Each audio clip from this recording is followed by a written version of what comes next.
Jesus Cristo, tá vendo? É ele mesmo. Só ele, né? Nossa fé nele. O Rogério estava orando ali, meu celular acabou a bateria, meu filho. Mas tá orado, viu? Tá orado. Bom dia, irmão Adelino, beleza? Adelino sempre ali. Vamos fazer uma oração, amados, e vamos para nossa madrugada de oração, de preparo para a volta de Jesus, né?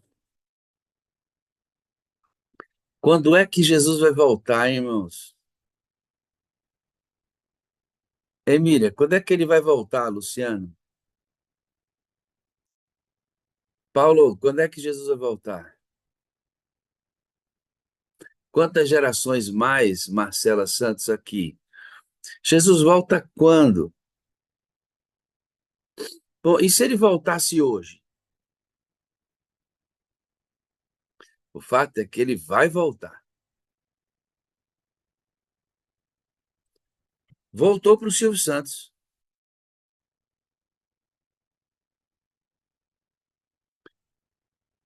A gente fica, né, pensando na data de quando vai acontecer, Thaís Silva, aquele grande evento em que ele vai vir nas nuvens dos céus, com poder, com grande glória, com todos os anjos, e toma a ressurreição. E o desespero dos homens e mulheres que não acreditaram e não se prepararam, aqueles que se prepararam até determinado momento, cansaram e disseram: quer saber? Esse negócio aí desiste da fé. A gente está esperando esse momento em que o crucificado agora vem em glória, poder e majestade, com roupas talares de rei, para buscar os seus. A gente fica só pensando: quando é que ele vai voltar? E porque ele prometeu na Bíblia, está escrito, né, eis que cedo veio sem demora, diz a Bíblia. Quando é que ele vai voltar? Aí a gente não vê isso acontecer, né? Eu vi frustração outro dia na fala do pastor Iglesias aqui. Eu pensei que ia ser em minha geração, ou seja, enquanto eu estivesse pregando na ativa como pastor, Jesus teria voltado. Eu sempre acreditei nisso. Vi o pastor Bulhon encher os olhos de lágrima e dá para aquela geração de jovens que estavam na frente dele no Maranata, 20 mil jovens. E ele quase que dizia: por favor, preguem para que Jesus volte, porque esperei que isso acontecesse o tempo inteiro, o tempo inteiro. E não voltou. E a gente fica esperando isso, sabe? Esperando isso, mas Jesus voltou para os seus santos.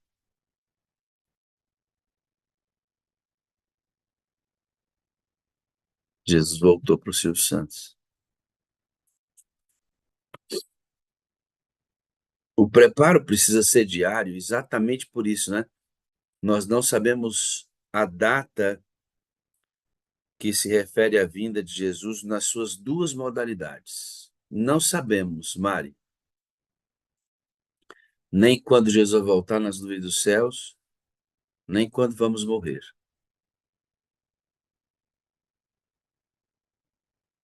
Sabe que, em relação à nossa morte, o dia e a hora ninguém sabe, senão o Pai.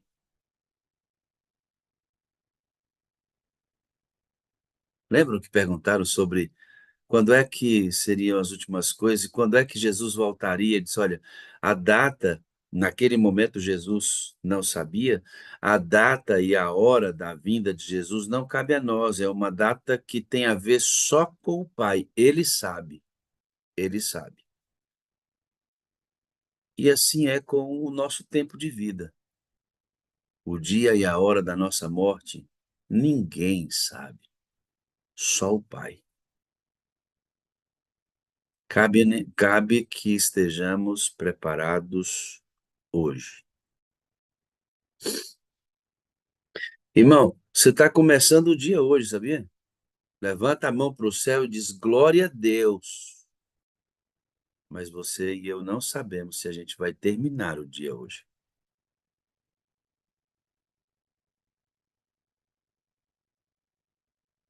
essa ciência, se vamos começar e terminar o dia de hoje, cabe apenas a Deus. Portanto, ele pode voltar o ano que vem nas nuvens dos céus, com poder e grande glória, mas ele pode voltar hoje, porque a vida é um sopro. Eis que cedo vem.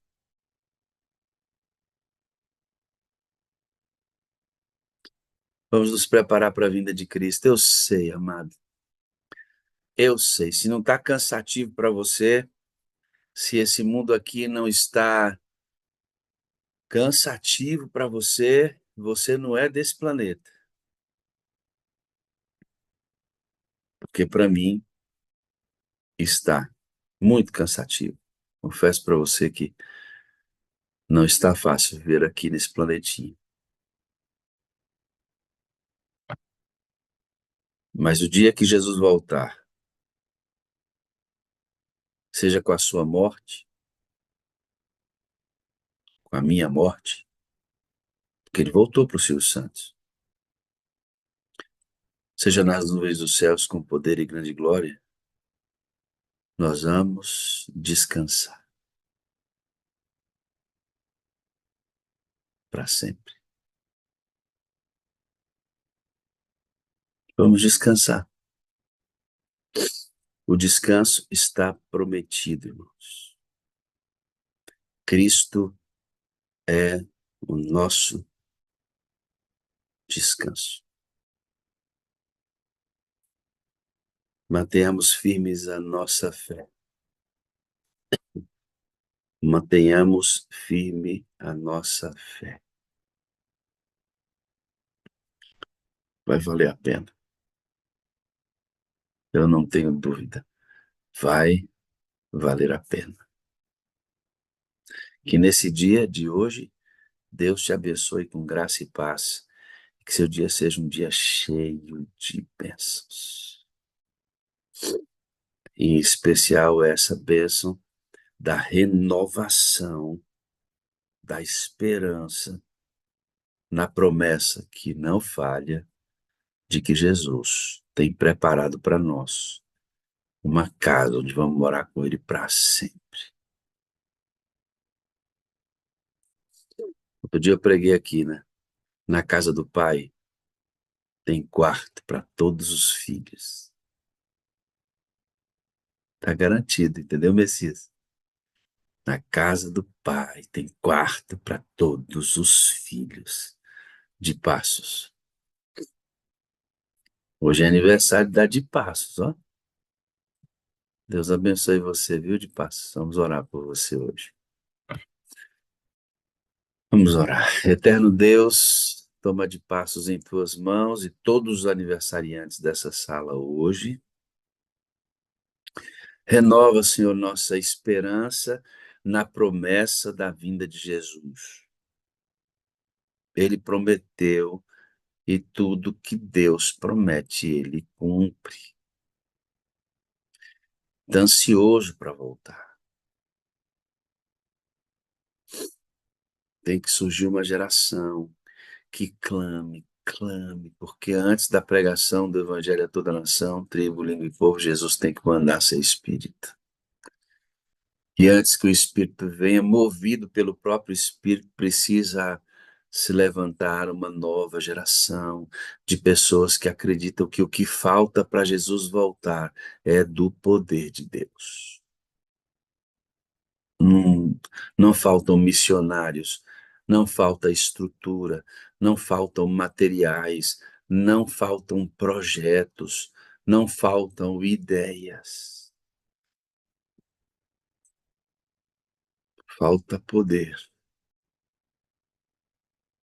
Tem que surgir uma geração, Deus, que entenda que o que falta para Jesus voltar é do poder de Deus. Da forma como vivemos hoje, da forma como pregamos o Evangelho hoje, podem surgir centenas, milhares, milhões de missionários dispostos a ir para todos os cantos do mundo. Jesus não volta. Não, não falta gente, falta poder. E tem que surgir uma geração que se preocupe com isso. E nós estamos aqui na madrugada clamando por isso. Uma geração que entenda que precisa de poder.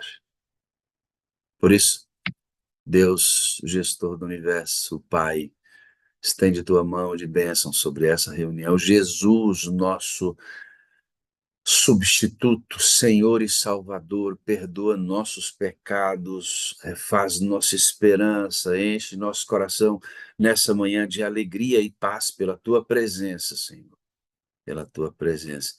E batiza-nos com o teu Espírito Santo.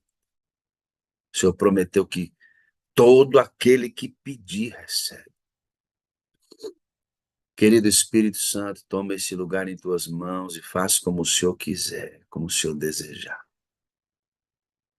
Assume, o Senhor sempre esteve no controle, está no controle, mas sobre o que vai acontecer aqui, o Senhor é quem comanda. Toma essa reunião em tuas mãos, toma nosso coração, nossa mente em tuas mãos, por Jesus. Amém, amém e amém. O pastor Francisco, vocês não sabem, irmãos, mas ele tem sido uma bênção na minha vida. Ele manda mensagem para mim, ele diz que me ama, que me tem como exemplo de persistência. É muito legal quando você tem gente que joga você para cima, sabe? Que valoriza você. Isso vai aumentando a nossa vontade de fazer as coisas. Então, liga para alguém hoje, diga coisas boas para essa pessoa. Pastor Francisco, você me ajuda muito, muito mesmo, viu? Muito obrigado pela sua Glória a disponibilidade. Deus. Glória a Deus. Amém. Louvado seja o Senhor, né, pastorzão?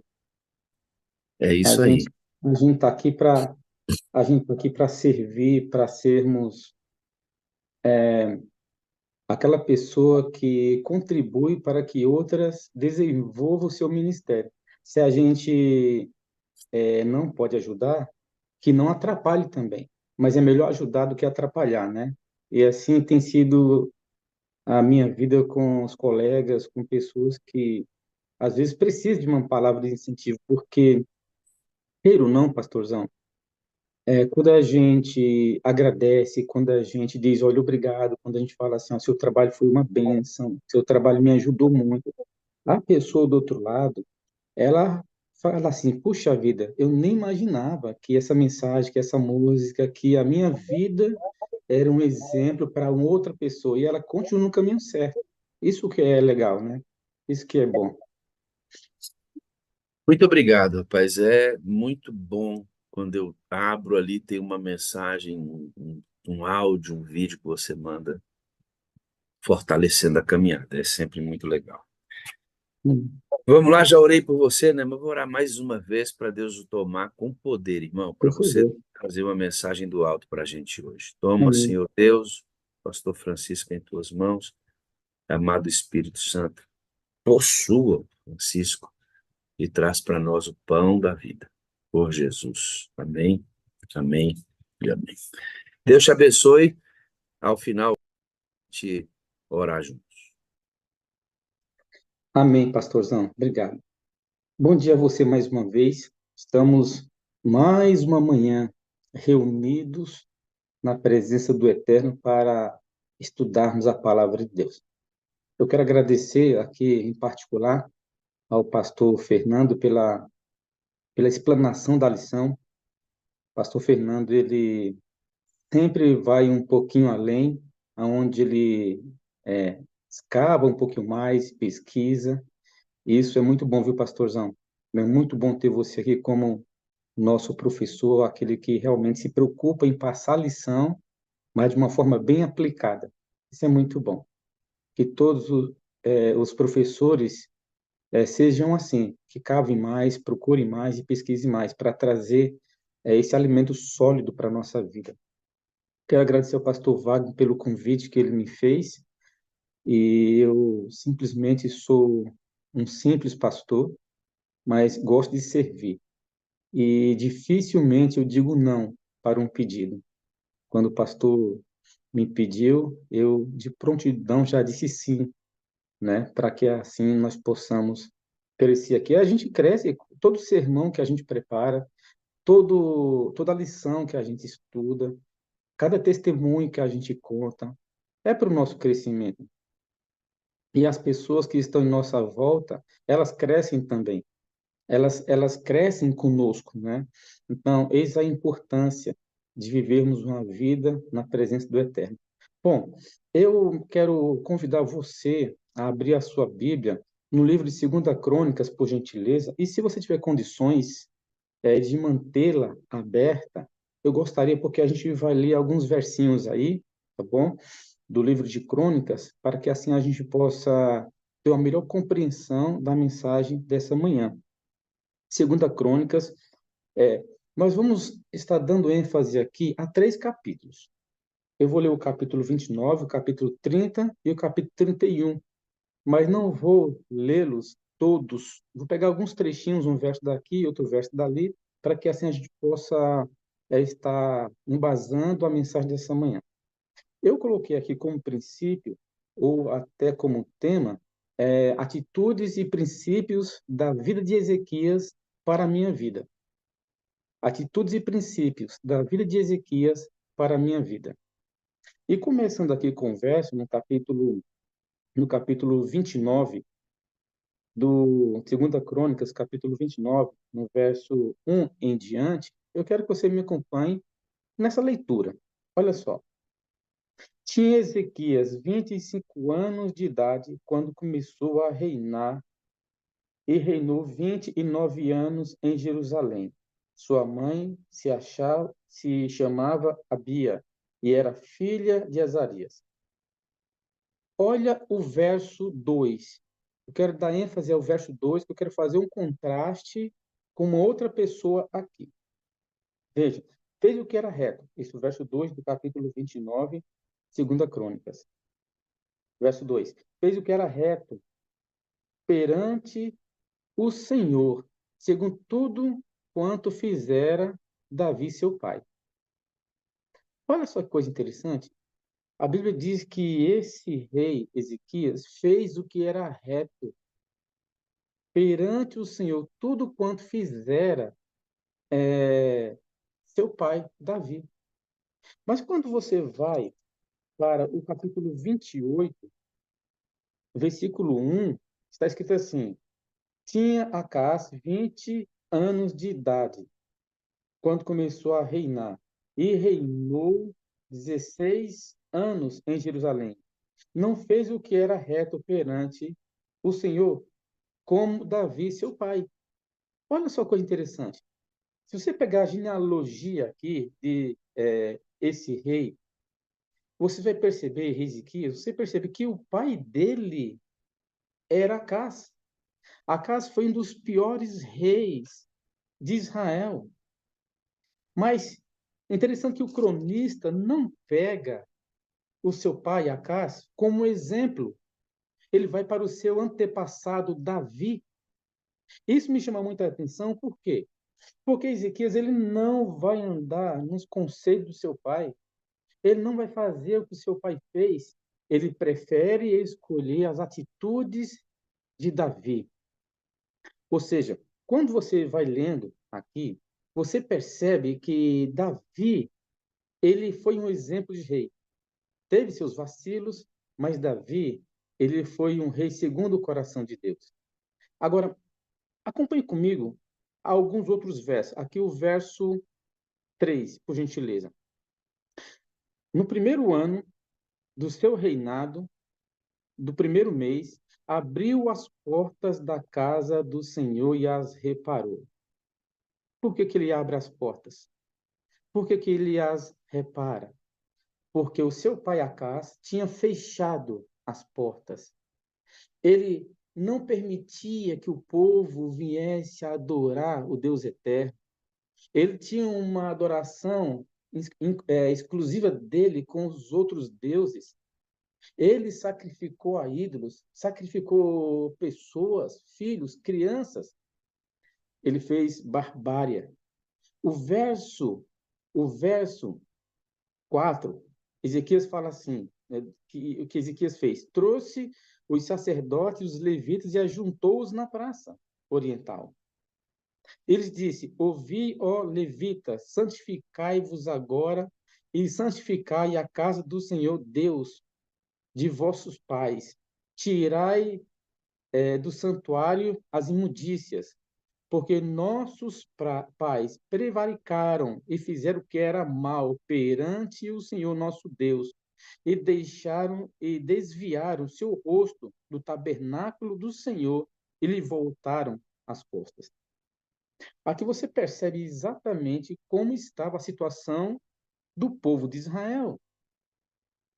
Mas interessante que Ezequias ele não anda no caminho do seu pai. Ele cresce vendo tudo que o pai fez, mas ele resolve ser diferente. Olha só o verso 11. Filhos meus, não sejais negligentes, pois o Senhor vos escolheu para estardes diante dele, para servirdes, para serdes seus ministros e, e queimes incenso. Olha só coisa interessante. Aqui, Ezequias, ele disse assim, olha, não sejais negligentes. Quando ele fala isso, ele está apontando que outrora os levitas eram negligentes. Ou seja, eles não acendiam os incensos perante o Senhor, não sacrificavam para o Senhor. Veja o verso 20 do capítulo 29. Então o rei Ezequias se levantou de madrugada, reuniu os príncipes da cidade, subiu à casa do Senhor. Que horas que Ezequias se levantou de madrugada? Eu quero falar um pouquinho para você de algumas coisas que nós devemos fazer em nossa vida.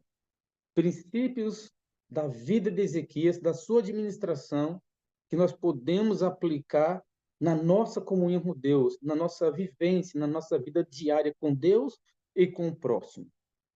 Você percebe aqui que esse rei se levantou de madrugada. Sim, meus amigos, se você quer começar uma reforma em sua vida, se você quer começar um reavivamento, eu acredito muito nas orações nas madrugadas. Se você pegar a vida de Jesus, se você pegar os patriarcas e profetas, todos aqueles que começaram uma reforma, que começaram uma atitude de comunhão, de relacionamento com o Eterno, sempre começaram acordando muito cedo. E é interessante que quando você vai para a Bíblia Sagrada, você percebe a reforma e as reformas que Ezequias fez na vida do povo, na sua vida. Estudando a Bíblia, eu pude perceber que ele fez o que era reto perante os olhos de Deus. Ele não fez segundo o que estava no coração do seu pai. O relato bíblico diz que ele, seu pai, né, que o pai dele, de Ezequias, Acás, ele foi um dos piores reis de Israel, que fez o que era mal perante os olhos de Deus. Ezequias poderia seguir o exemplo do seu pai, mas ele preferiu usar o exemplo do seu antepassado, que era Davi. Nós não precisamos colocar desculpas no passado. Você não pode colocar desculpa na sua vida pregressa e dizer assim: ah, mas eu sou assim porque os meus pais eram assim. Eu acredito que nós não podemos mudar o passado, mas a forma de como lidar com ele, né? Isso sim, nós podemos mudar. Veja, nós não podemos mudar o passado. Nós não podemos mudar o comportamento dos nossos pais, do que aconteceu, dos maus exemplos lá atrás. Se os nossos pais deram bons exemplos ou maus exemplos, nós não podemos mudar isso. Isso é um fato. Mas, como vamos lidar com esse passado? Isso sim dá para mudar. E foi exatamente isso que aconteceu na vida desse rei. Ele fez uma conclamação, ele chamou o povo, e chamou o povo em volta de si, e ali ele faz uma pronúncia. E essa pronúncia mudou a vida daqueles que estavam com ele. Sabe? Estudando a vida de Ezequias, eu pude perceber que não há transformação, nunca vai haver transformação na vida sem uma vida aplicada. Nunca. Mas pode surgir uma pergunta: mas como pode ser isso, pastor? Bem, nós precisamos efetuar uma reforma na nossa caminhada cristã. Muitas vezes isso não é fácil, nunca vai ser. Tende a nos tirar da zona de conforto, da zona confortável, muitas vezes, em que nós estamos vivendo. Muito se fala hoje em reforma e também em revamento na igreja. Ellen White ela fala que essa é a nossa mais urgente necessidade, e é verdade isso. Mas o que significa a verdadeira reforma da piedade? Existe algum modelo bíblico que nos ajuda a praticá-la? Bom, o texto que eu acabei de ler mostra para você, sugere que, assim, princípios que nós devemos seguir. Um dos princípios que nós devemos seguir aqui, Ezequias, eu anotei aqui para a gente ter um cronograma certinho. Ezequias, ele promoveu as coisas de Deus. Ele promoveu as coisas de Deus. Ele colocou Deus em primeiro lugar. Sabe? Se nós não colocarmos Deus em primeiro lugar em nossa vida, sabe por quê? Porque a reforma, ela começa, é de dentro para fora. Não tem a ver com mudança, estilo de vida, mudança de comportamento, ou o que comer, o que não comer. Não, não é isso. Essas coisas, elas são resultado do que eu quero que Deus faça no meu coração, no meu ser. Ou seja, esse princípio de colocar Deus aqui em primeiro lugar e as coisas de Deus em primeiro lugar começa aqui dentro, no meu ser, no meu coração. Agora, interessante, né, que Ezequias ele era filho de Acás, um dos primeiros reis, dos piores reis do Reino do Sul e de Judá. O reinado de Acás foi terrível, que o cronista não achou nenhuma qualidade para elogiá-lo. Interessante que ele vai seguir o exemplo do seu pai, Jeroboão, idólatra, que infelizmente não fez o que era reto diante de Deus. Mas Ezequias, ele quebra esse paradigma. Ezequias, ele vai seguir os passos do seu pai, Davi, do seu antepassado. Fez o que era reto perante o Senhor. Ele promoveu o verdadeiro culto em Israel. Ele constantemente ele consultava o Senhor antes de tomar qualquer decisão. Essa era uma virtude da vida de Davi e também da vida de Ezequias. Sabe, muitas vezes nós queremos ser cristão sem o Cristo. Tire Cristo da religião e você vai ter um amontoado, um monte de leis e normas. Sabe, desse relacionamento de pai e filho que Ezequias teve, ele tirou coisas boas do exemplo de Davi, não do seu pai. Eu queria aqui aplicar para você algumas lições que esse rei extraordinário aplicou na sua vida. Parece que Ezequias seguiu o exemplo de Davi porque percebeu que era o melhor. O mais curioso ainda é que o filho de Ezequias, ele foi um famoso rei Manassés, rei ímpio, perverso, que também queimou seus filhos no vale de Inom, de acordo com 2 Crônicas, capítulo 33, o verso 6. Dentro dessa genealogia, Ezequias ele foi como se fosse um recheio, no meio de um sanduíche, um recheio positivo, dentro de duas pessoas que não fizeram a vontade de Deus.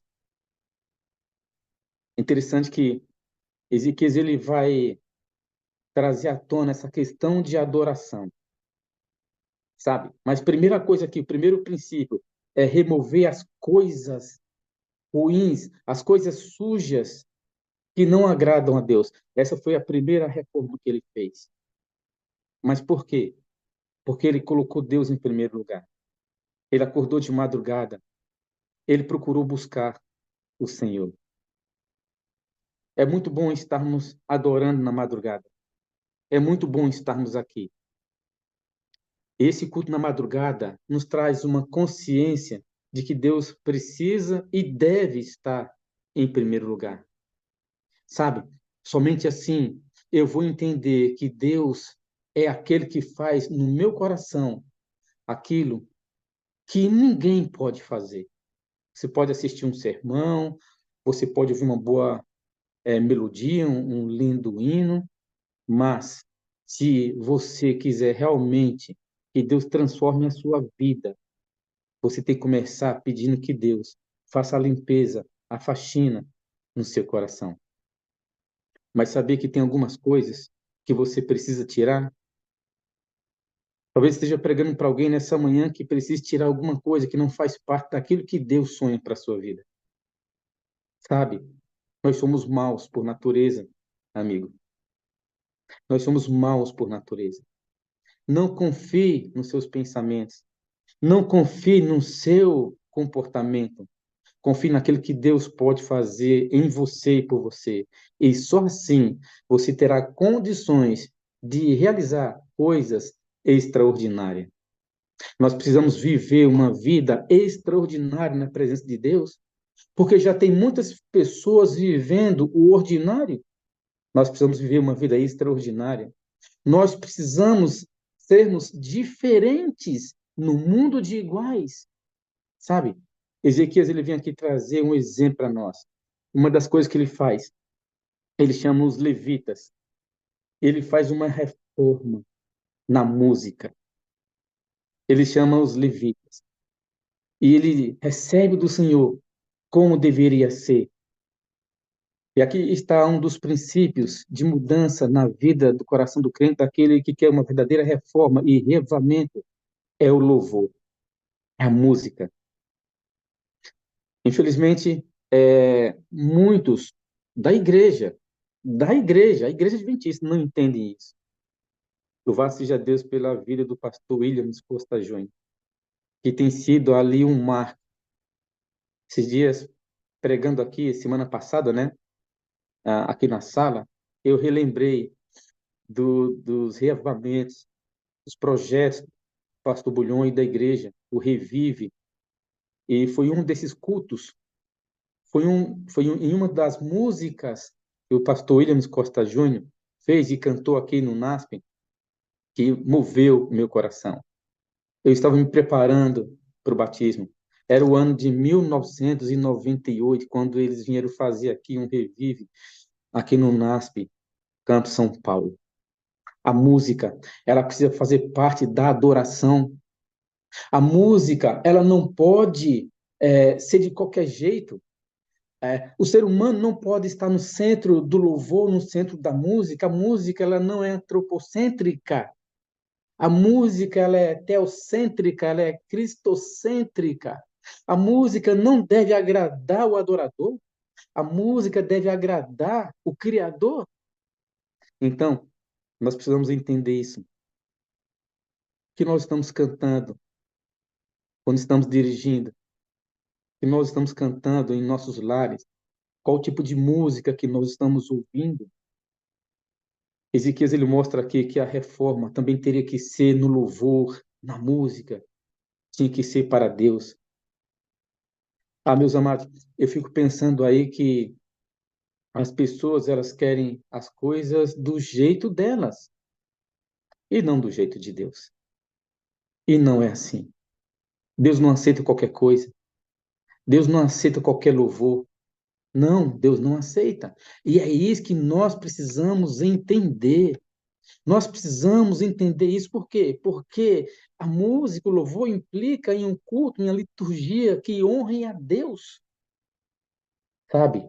Eu fico pensando, meus irmãos, como a música foi, como a música deve ser e como a música será. Uma coisa eu quero dizer para vocês nessa manhã: a música deve estar no centro da adoração e deve ser um dos princípios que deve reger a nossa vida para louvor eterno do nosso Criador. Uma das coisas que Ezequias fez também foi a organização da casa de Deus. Ele organizou os turnos, ele organizou os dízimos, as ofertas, ele colocou um padrão. Ele colocou uma sequência, organização. Aqui está um dos princípios na minha e na sua vida que precisamos aprender de Ezequias. O nosso Deus é um Deus organizado. Perceba como é que funcionam os cosmos, o universo, como funciona o nosso sistema solar organizado. Nosso Deus é um Deus organizado. O nosso Deus é um Deus extraordinário que gosta de organização. Veja, meu querido, aqui está um dos princípios da vida do cristão que quer uma reforma em sua vida, organização. Amado, isso implica em ter uma consciência de que Deus quer que nós sejamos organizados.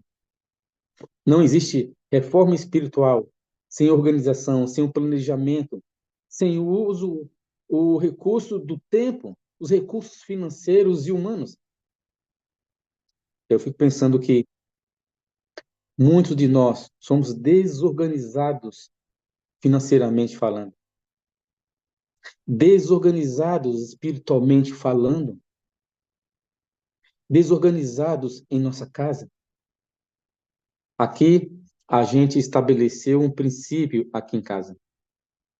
Sempre a pia está limpa. É bem verdade que, às vezes, isso nem sempre acontece, mas veja, as coisas organizadas em nossa casa. Você já percebeu um crente que quando você entra no carro dele, o carro está todo sujo? Tem latinha de refrigerante, papel higiênico, canudo de plástico, biscoito no banco, tudo sujo, os carpetes. Já percebeu? Já percebeu a vida de muitos como que é? O guarda-roupa, o armário, a pia, os quintais, a fachada. Você pensa que é brincadeira? Mas não é. Deus ele gosta de um povo organizado. Deus gosta de um povo que gosta de limpeza. Quando você pensa em reformar, em fazer uma reforma cristã, um reavamento, as coisas periféricas na nossa vida também são transformadas. Pense naquele seu guarda-roupa, como é que não está. Pensa aí. Às vezes a gente pega, coloca a roupa na máquina. Aqui em casa acontecia uma coisa impressionante. A gente colocava a roupa na máquina e colocava ali o amaciante, o sabão e deixava bater. Geralmente aqui quem lava mais roupa, aqui sou eu. Minha esposa fala, olha, não mistura as cores, roupa colorida, roupa colorida. Não mistura a roupa muito azul que sai tinta, roupa preta com roupa preta, toalha só com toalha, e a gente vai aprendendo. Mas eu estava percebendo que acontecia uma coisa. A gente saía, minha esposa trabalha aqui no NASP, eu saía muito cedo, minha filha também, e aí deixava lá batendo, a roupa batia, e às vezes a roupa ficava um dia, 2 dias. A gente falava, meu bem, você estendeu a roupa? Ah, eu esqueci de estender. E quando a gente ia ver, a roupa já estava cheirando mal. Eu falei, a gente tem que parar com isso. O que a gente faz agora? A gente faz o seguinte, terminou de bater, a gente já estende. Uma coisa que estava acontecendo também, eu estou falando coisas que aconteciam na minha casa. A gente tirava a roupa do varal e pegava a roupa e já levava para o guarda-roupa e já colocava na gaveta. Mas eu pensei o seguinte, a gente precisa pegar as roupas do varal, dobrar as roupas e guardar. Esse é um princípio muito simples e básico de uma reforma também. Quando a gente reforma aqui, as coisas periféricas em nossa vida, elas começam a ter sentido. Você quer ver também o que acontece quando uma pessoa resolve fazer uma reforma na sua vida? É a vida financeira. A vida financeira de muitas pessoas está totalmente desorganizada. Muita gente não faz planejamento para os recursos financeiros, vai gastando de qualquer jeito. Sabe? Faça uma reforma também, organize sua vida financeira. Isso é importante. Deus é um Deus organizado. Uma outra reforma que Ezequias promoveu aqui também foi a unidade. Ele mandou cartas. Os correios chegavam nas províncias e mandou carta para toda a liderança, para as pessoas. Ele promoveu a unidade. Queria que todo mundo estivesse unido. Aqui está um dos princípios da vida de Ezequias. Ele promoveu a unidade naquele tempo com o povo. Obviamente que a reforma e também o reavivamento, ele vai partir com o indivíduo. Vai começar com cada um de nós. Mas começando comigo, começando com você e com outros, nós temos uma unidade do corpo de Cristo. Sabe? Deus espera que a sua igreja seja uma igreja unida. Infelizmente, irmãos, nós somos muito rápidos para julgar, não somos misericordiosos. Nós somos muito rápidos para julgar e condenar. Eu fico triste quando tem uma pessoa na nossa comunidade que não está muito bem espiritual. E por não estar muito bem espiritual, ela acaba caindo, acaba se afastando. E sempre tem um na comissão da igreja ou na igreja fala assim, pastor, ó, fulano está fazendo assim, está afastado. Nós precisamos reunir a comissão para disciplinar essa pessoa. Não pode viver assim.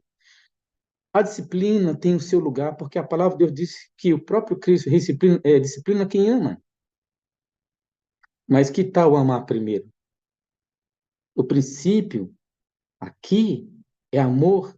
O princípio da unidade é a comunhão com o próximo. A palavra aqui é amar, é cuidar. Aqui está um dos princípios que nós podemos aprender da unidade de Ezequias. Ele mandou cartas. Olha, pessoal, vamos adorar o Senhor, vamos buscar Deus juntos. Eu estou na sala desde o começo dela. Alguém mandou o link para mim. Eu estava no departamento de evangelismo. Alguém mandava o link para mim. E eu falei assim: não vou abrir esse link, não. Isso aí é mais um culto. Isso aí é mais para passar tempo. E um dia, acordei de madrugada. Acordei umas 3 horas da manhã, não consegui dormir mais. Fui ler a Bíblia, aí deu 3h30, 4 horas, 5 horas, e eu sem sono. E alguém mandou o link da sala para mim, falou assim, ai, pastor, desculpa, eu mandei o link atrasado, mas ainda dá tempo. E eu cliquei e abri. Ali foi uma das melhores coisas que aconteceu na minha vida. A sala 57, ela trouxe para mim um despertar na madrugada que outrora eu não tinha. Sabe, eu me via trabalhando na obra do Senhor, mas sem o Senhor da obra. Saía correndo para visitar, para orar, para preparar pessoas para o batismo, organizava a Santa Ceia, comissão, visitava as pessoas, preparava o sermão, mas muitas vezes chegava cansado e acordava, muitas vezes cansado, abria a Bíblia ali, lia um texto bíblico, a lição da escola sabatina e ia. Mas eu quero dizer para você o seguinte, que a sala 57, a adoração aqui na madrugada me trouxe um despertar na minha vida. E eu falei, Senhor, me ajude, tem misericórdia de mim, eu quero continuar isso. Então, meu amigo, eu comecei a falar para os membros, gente, vocês conhecem a sala 57? Poucas pessoas disseram que conhecia. Todo sermão meu, eu falo, gente, é importante vocês acompanharem a sala. Você quer ter uma mudança de vida? Adore na madrugada. Sabe, Ezequias ele fez isso, mandou cartas, conclamou o povo, chamou a adoração coletiva. Mas ele acordou de madrugada para buscar a Deus. Um outro princípio aqui da reforma que Ezequias colocou, ele colocou Deus como centro da adoração. Deus como princípio da adoração. A adoração de Ezequias era teocêntrica. Deus estava em primeiro lugar. Deus era o centro. E aí, ele promoveu essa adoração, tirando do coração do homem o ser humano e colocando Deus em primeiro lugar. A adoração ela tem que ser teocêntrica, cristocêntrica e não antropocêntrica. Pastor Wagner, ele falou uma coisa que eu concordo, eu achei muito legal que ele falou, foi muito louvável da parte dele, ele falou sem medo. Ele disse que percebeu que quando ele convida alguém que é da divisão, da união, da conferência geral, ou de alguém que muitos conhecem através da TV Novo Tempo, ou que é conhecido, ele falou que o índice aumenta. Isso não é ruim, isso é bom demais. Mas ele falou uma coisa muito interessante, que nós devemos buscar a Deus, não porque o pastor X prega, porque a cantora está cantando, porque a fulana está pregando, mas nós devemos buscar a comunhão centralizada na pessoa de Cristo. A pessoa que traz a mensagem aqui, ela é importante, mas muito mais importante é a mensagem que ela traz do que ela mesma. Então Deus precisa ser o centro da nossa adoração. Amém? O outro princípio aqui de Ezequias é que ele vai trazer aqui uma perseguição. As pessoas não acreditaram nele. As pessoas não deram valor às cartas e também o que ele queria fazer. Quando você começar a buscar Deus em primeiro lugar e fazer uma reforma centralizada na palavra, na pessoa de Cristo, você vai levantar oposições. Isso acontece na igreja, isso acontece na família, isso acontece na sociedade. Muitos irão te chamar de fanáticos. Muitos irão dizer que isso que você está fazendo é apenas fogo de palha. Mas continue firme, continue. Você vai receber crítica. Tenho certeza que você já foi criticado muitas vezes e foi chamado de fanático por acordar de madrugada. Tenho certeza que você muitas vezes já foi perseguido por fazer o que é certo, por fazer o que é correto. Ezequias ele não se importou. Os correios foram passando de cidade em cidade e pelas terras de Efraim, Manassés e Ebulon, porém riram e zombaram deles. Riram e zombaram dos mensageiros. Eu sei que muitos zombam de nós. Não se importe com isso. Não se importe com isso. O importante é levar a mensagem. O mais importante é a mensagem do que o mensageiro. Eu sei que muitas vezes nós vamos ser perseguidos, vão zombar de nós, mas não desista, persista, permaneça firme. Outro princípio aqui que a gente pode encontrar da vida de Ezequias é a oração intercessora. Ele orou, ele acordou de madrugada, ele colocou os levitas, os sacerdotes, ele colocou o povo de Israel diante do altar do Eterno. Quando eu resolvo fazer uma reforma na minha vida, uma das primeiras coisas que eu me preocupo é com o próximo. Porque eu busco a Deus e eu não olho para mim mesmo. Eu me preocupo com aquele que sofre. Eu me preocupo com o próximo. Eu me preocupo com as pessoas que estão sofrendo. Eu me preocupo com a vizinhança. Eu me preocupo com aqueles que estão passando necessidade. Eu oro por elas. Eu coloco elas diante do altar do Eterno. Eu me ajoelho não somente por mim mesmo, mas pelas pessoas que estão em minha volta, até pelos inimigos, se assim você tiver. Um dos princípios de reforma na vida de Ezequias é que ele colocou o povo diante do altar do Eterno. Acho muito legal que aqui na sala tem um mosaico, né? Tem a oração intercessora aqui. Isso é muito fantástico. Um outro princípio aqui da reforma de Ezequias é que resultou na pregação do evangelho. Aqui está o resultado. Veja, o princípio de toda reforma, de tudo que a gente falou aqui essa manhã, tem um resultado: almas para Jesus. Pregação do Evangelho. Ninguém dá o que não tem. Esses dias, reunindo a comissão aqui da igreja, e aí tem nós, os pastores, fazemos um checklist, né, dos assuntos. E aí cada um dos diretores de departamentos, o pastor também, passa para a secretária os temas, para que assim a gente possa discutir ali a pauta da reunião da comissão. E na primeira pauta, lá em cima, sempre na minha pauta, vai ser evangelismo, vai ser salvação de pessoas. Mas esses dias, um dos meus líderes falou assim: ô pastor, vamos primeiro ver aqui o que é mais urgente, vamos ver a questão aqui de carta, remoções, disciplina, depois a gente vê aí sobre evangelismo, Semana Santa. Eu falei: não, não, não, amigo, não vamos inverter as coisas, não. Não, pastor, é porque às vezes não sobra tempo para falar sobre as outras coisas. Eu falei: a gente vai passar o horário. Mas primeira coisa, salvação de pessoas. Primeira coisa, evangelho. Primeira coisa, evangelismo. Estratégia, consagração para saber como devemos salvar pessoas. Eu confesso que ele ficou com raiva de mim, bravo comigo. Porque as pessoas elas querem tratar primeiro das coisas, né? Da igreja, sendo que nós deveríamos primeiro tratar das coisas de Deus. As coisas da igreja faz parte das coisas de Deus.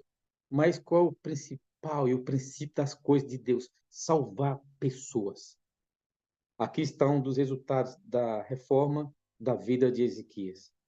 O resultado foi extraordinário. Que esses princípios da vida de Ezequias possam permear a sua vida. E que nessa manhã nós possamos começar com isso. Começar. Começar com Deus. Começar de joelhos. Porque quem começa de joelho avança. E Deus o leva muito mais longe.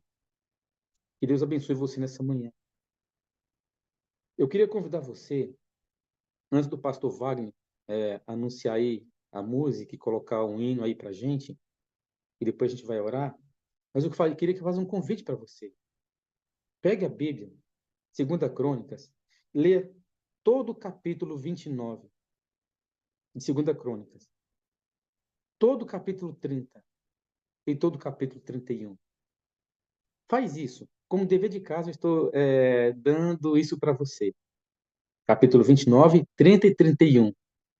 E você vai perceber como Deus vai falar com você. Você vai perceber isso.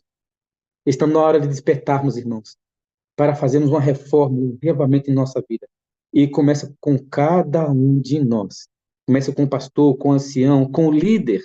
E isso vai reverberando para toda a igreja.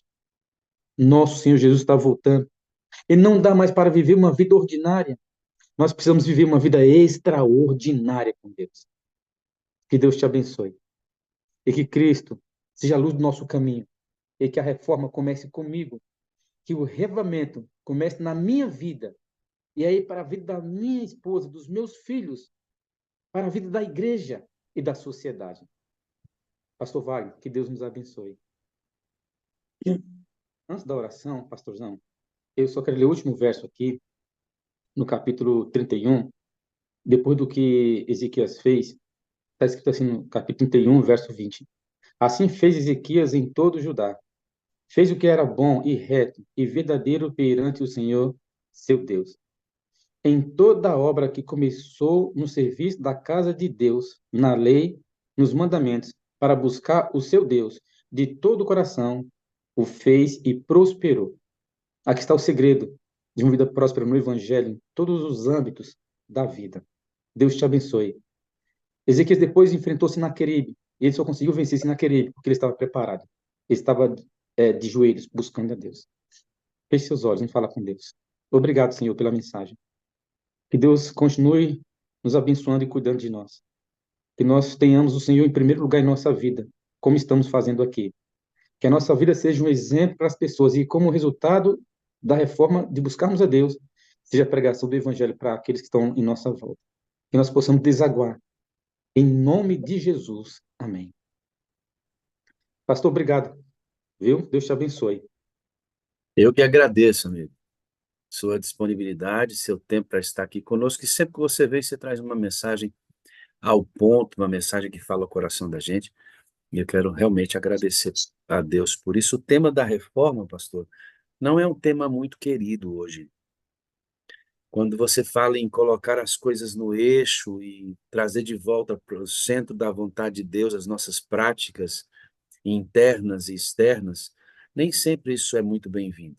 Às vezes não é muito bem praticado, porque as pessoas invertem essa questão da reforma e pensam apenas no externo, e muitas vezes praticam a reforma sendo eles agora a régua de comportamento e padrão para os outros.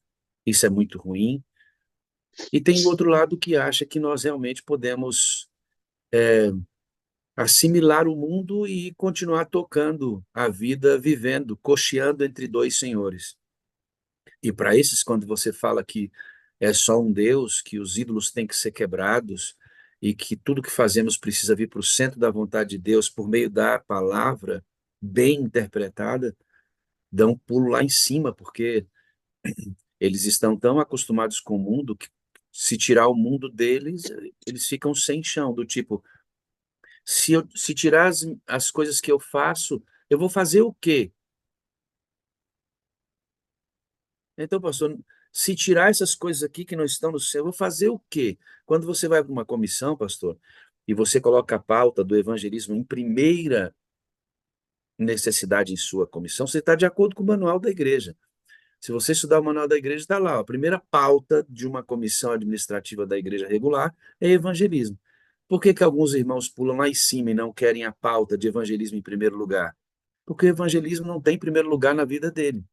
Então, como é que ele vai tratar de um assunto que ele não vive em primeiro lugar na comissão regular da igreja dele? E aí a gente poderia conversar muito sobre essa questão de reforma aqui. Mas glória a Deus por seu esclarecimento e o seu apelo ao nosso coração essa manhã. Amém, pastor. Eu agradeço a você pela oportunidade, viu? Eu que agradeço, pastor, a sua disponibilidade. A sala só é o que é pelo conjunto de todos que vêm aqui. Desde o irmão que entra lá no YouTube, que está cheio de gente lá agora, tem os irmãos que entram aqui no Zoom que não abrem a telinha, tem os que sempre abrem para a gente mostrar o rostinho deles aqui, faz muito bem isso. Os pastores, administradores de grupo, intercessores, moderadores, grupos adjacentes à sala 57 que surgiram daqui, enfim. A sala é o que é pela soma de esforços. E louvado seja o nome de Deus e a pessoa de Cristo centralizada aqui. Amém. Obrigado, meu amigo. Deus te abençoe. Eu amo você. Eu preciso de você para ser feliz. Você é a parte visível de Deus. E eu creio mais em Deus porque o pastor Francisco existe. Estamos por aqui, pastorzão. Eu estou por aqui, viu? Eu vou só fechar a cama, mas estou por aqui. Estou na área. É como você disse, se derrubar é pênalti. Grande abraço. Até daqui a pouco. Tchau. Pastor Francisco, mais um dos que ajudam demais a Sala 57 a avançar, não é? Eu disse que ia ler um texto com vocês e eu vou ler esse texto para a gente confirmar o que eu disse. Deixa eu só. Olha só o que diz esse texto aqui. Ó. Falei que, quando eu falei para o pastor Fernando que eu amava, né? E aí, e eu disse: essa não é uma prática tão regular. E tem pessoas que acham que é uma fraqueza fazer isso. Para que esse negócio de ficar falando eu te amo? Né? Então, deixa eu ler o texto aqui para você ver que coisa extraordinária. Ellen White fala sobre o perigo de achar que isso é fraqueza. Ela diz assim, ó, você deve cultivar o amor. Muitos há que consideram a expressão de amor como uma fraqueza e mantêm uma reserva que repele aos outros. Devemos precaver-nos contra este erro de achar que falar eu te amo é uma fraqueza. O amor não pode existir por muito tempo sem se exprimir, sem ser verbalizado. Será que a gente faz o certo aqui? Será que quando eu olho para você e digo assim, de Passos, fazendo aniversário hoje, né, abençoado? Eu amo você. Alguém fala assim, isso não existe, que negócio. Ellen White está dizendo que eu devo me precaver contra o erro de pessoas que criticam aqueles que expressam amor. O amor, se não for expressado, ele morre. Claro que não tem nenhum sentido que eu diga que eu te amo aqui e não manifeste isso em atos. Mas também é igual, a mesma coisa quando eu expresso em atos e não digo que.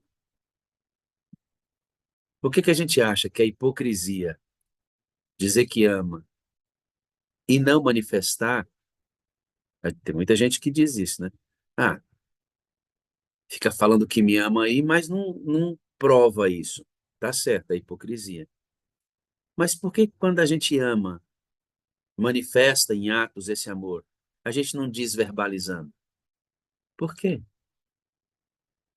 Se você não amar e dizer que ama é errado, amar e não dizer que ama também é errado. Essas coisas estão casadas. Por isso, irmã Anitta, eu amo a senhora, hein? Que beleza. Verônica Coutinho, eu amo você, irmã. Amo você, Raquel Pinheiro, lindinha. Sua luta aí não é fácil, não, hein? Mas Papai do Céu está contigo, viu, amado? Papai do Céu está com você. Viu, irmãos? Já aprendemos um pouquinho mais aqui esta semana. Joaquim Goulart. Vamos lá? Bom dia, tudo bem, amado? Bom dia, pastor. Que a paz do nosso grande Deus esteja reinando em cada coração da sala 57 e daqueles que futuramente irão qualificar os seus aparelhos nesta áurea. Amém, glória a Deus.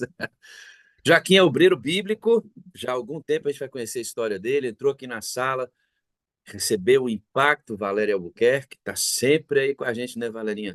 Top demais. Batizado em 74, Uberlândia, Minas Gerais. Ah, essa era a igreja mãe, o senhor se converte na igreja mãe da igreja da cidade de Uberlândia. Hoje já são 5.000 membros nessa região, com 33 congregações nessa região. Então, o senhor se converte na primeira igreja aí de Uberlândia. Verdade, pastor. Tem algum tempo, né? Quando eu me converti, tinha cabelo, viu? Tinha muito, né? Que beleza, que beleza. Foi a sua mãe, o seu pai que se converteu? Quem foi que aceitou o evangelho e trouxe Cristo para o centro da sua família, Mara? A princípio foi minha mãe que conheceu a verdade e aí ela se decidiu ao batismo somente com o apoio do esposo e se o esposo também se batizasse. E aí foi feito o trabalho a rigor, né, com os irmãos da época, e aí coincidiu que meu pai também aceitou, ambos foram batizados aqui na Igreja Central no ano de 1973. Você tinha quantos anos, Joaquim? Ah, pastor, agora mesmo o pessoal vai descobrir minha idade, mas fazer o quê, né? Eu Para estava nós, por para nós homens, isso não tem importância nenhuma, irmão. verdade, Vamos lá. eu estava por volta aí dos 7, 8 anos, né? Quando isso ocorreu. Me lembro como se fosse hoje, né? Que bênção, né? Que bênção é ter a oportunidade de o evangelho chegar na vida da gente, né, irmãos? É uma bênção. Ontem eu preguei em minha igreja sobre Lucas capítulo 15, a parábola da ovelha perdida, e ele diz assim: aquele homem procurou aquela ovelha até encontrar. Aí eu disse assim, Joaquim, que as pessoas que não estarão no céu, elas não estarão lá porque não foram encontradas, mas é porque elas rejeitaram a Cristo que as encontrou. Porque, Rashida, ele procura até encontrar. Significa que Deus terá encontrado a todos. Quem não se salvou é porque rejeitou o encontro. Com certeza. Tremendo isso é tremendo, né? Um Deus que não cessa, que não para de buscar, até encontrou a família do Joaquim, Sua mãezinha se converte, você se torna logo desbravador e vai experimentar as práticas dentro da igreja, e você sofre um primeiro golpe muito duro na sua vida, que foi a morte da sua mãe, e você vai dizer aqui para mim que a sua mãe morre nos seus braços. Quando isso aconteceu? Que ano foi, Joaquim? Exatamente, pastor, no ano de 1977, né? Exatamente na véspera do Dia das Crianças. Eu impactado, esperando aquela data, né? Até então me sentia como uma criança, né? E aí veio aquela bomba, aquele dinamite, né? E ali começou algo a acontecer em minha vida. Foi muito impactante, eu fiquei sem chão, né? E, e aí o meu pai percebeu que eu fiquei muito abalado, porque até então, caçula de casa, e meu pai precisava fazer alguma coisa. E meu pai também ficou muito abalado, chocado, né? Isso é óbvio. E aí meu pai ajeitou as coisas, tudo, para que pudesse aliviar o meu sofrimento. Aí eu fui para Curitiba, no estado do Paraná, morar com meu irmão. E ali em Curitiba começou uma segunda etapa da minha vida, né? E ali eu precisei entender que eu não teria mais a minha mãe, estava distante do meu pai, e aí eu comecei a refletir aquilo que a minha mãe em vida plantou no meu coração, as orientações, e eu percebi que quando eu estava em Curitiba, eu comecei a entender que a minha mãe estava me preparando para este momento, porque algumas facetas da vida da minha mãe, ela dizia que não, eu não teria ela por muito tempo, mas eu não entendia muito bem o que ela queria dizer, né? Mas depois que aconteceu, depois que eu estava num novo espaço, numa nova geografia, né? Aí eu comecei a entender. E interessante que o Espírito Santo, ele trabalha muito também nas crianças, nos juvenis, nos adolescentes, porque em Joel 2:28 tem essa promessa, né? E aí eu comecei a entender, e aquilo já começou a trabalhar dentro de mim. E esse trabalho foi sendo progressivo, progressivo, e eu fiquei uma luta, né? Tive uma luta, o grande conflito, né? Essa luta que todos nós passamos. E aí fui desenvolvendo isso naturalmente, como muitos, né? Como todos, podemos assim dizer. E chegou o momento que eu precisava decidir algo na minha vida, né? E aí também o inimigo, trabalhando paralelamente, ele me propiciou uma carreira futebolística. E aí Segura bem aí, segura bem aí um pouquinho, que eu vou chegar já já nessa carreira que começou com o futebol. Mas antes disso, uma coisa tem me feito refletir, Joaquim, sobre a vida, sabe? Outro dia eu fiz o sepultamento, e o pastor precisa, né, fazer sepultamentos quando as pessoas falecem e tal. E eu disse assim para essas pessoas que estavam comigo ali, que seria muito bom que a vida tivesse a mesma capacidade que a morte tem de nos reunir. Que seria muito bom que a vida tivesse. Cara, tá vazando algum áudio do microfone do Joaquim ainda. Eu não sei. Tem algum fone ligado, alguma coisa assim? Não. Não. Que eu falo e vaza o áudio da sua transmissão. Aí fica interrompendo a nossa caminhada. Tá vendo? Foi para você o áudio, porque tá vazando o áudio seu aí. Eu vou tirar o áudio do Joaquim e vai ficar normal, entende? Então tá vazando algum áudio lá. Joaquim, vamos fazer um teste. Vamos fazer um teste. Você vai sair da reunião, tá bom? E você vai entrar de novo.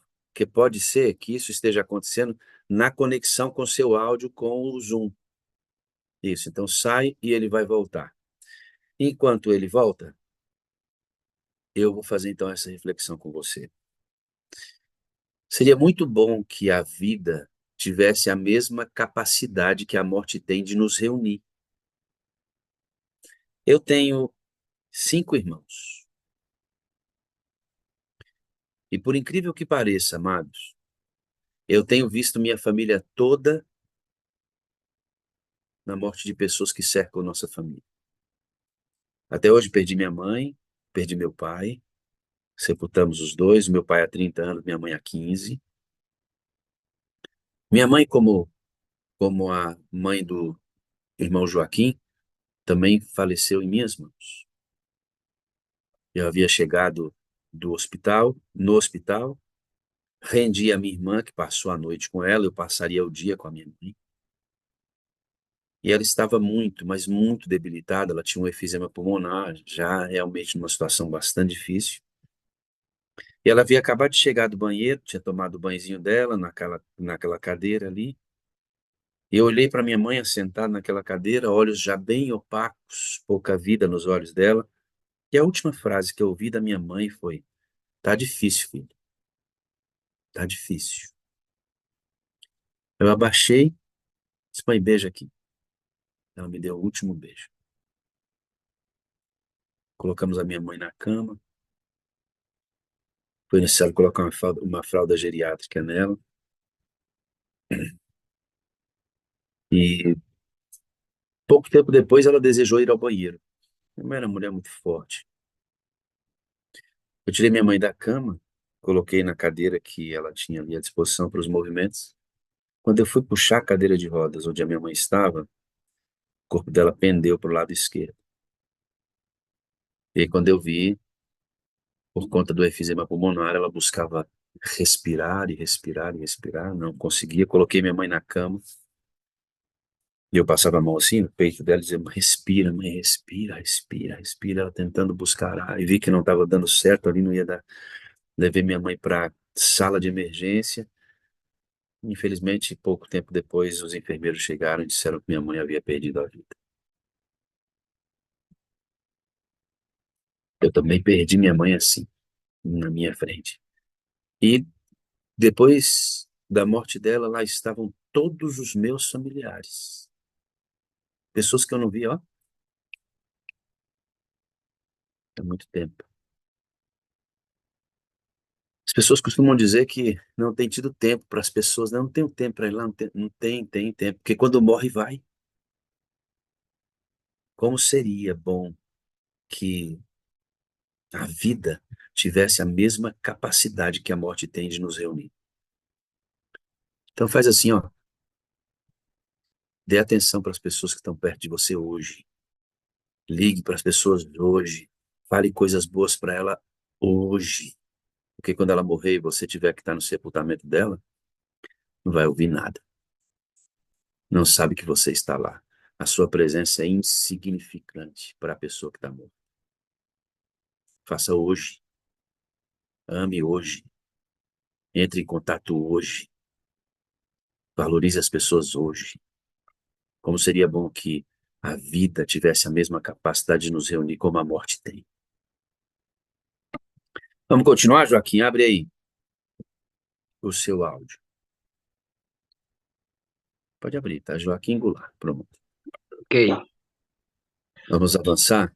Deixa eu fazer o teste. Vamos avançar? Opa! Opa, Parece que limpou na nova conexão, hein? Vamos lá, vai dar certo. Fazer amém. programa, fazer assim essas coisas ao vivo. Tem disso, viu, Joaquim? Tem disso. Verdade. Você perde a mãe, volta para Curitiba, tem que recomeçar a vida sem a mãezinha, e você entra na vida de jogador de futebol. Você jogou pelo Curitiba. Exatamente. Mas eu iniciei nas categorias de bases, né? E exatamente o nosso treino, ele acontecia dentro do SINDACT 2, o destacamento da Força Aérea Brasileira, Aeronáutica, né? E como eu estava nas categorias de base, fui desenvolvendo, fui tendo um certo progresso, alguns olheiros, né, ali assistindo, presenciando os treinamentos e tal, a idade avançando, e de repente eu percebi que eu estava com 17 anos.